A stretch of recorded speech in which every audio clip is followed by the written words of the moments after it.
why are howler monkeys so loud?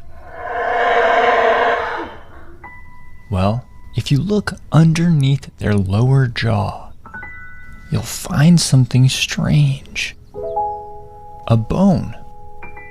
If we take a look at the front, it has a small opening.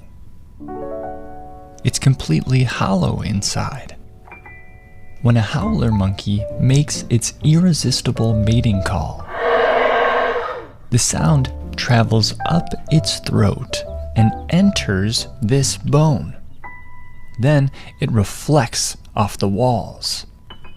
Now notice how the sound waves match up with each other. When this happens, they combine, and the sound is amplified.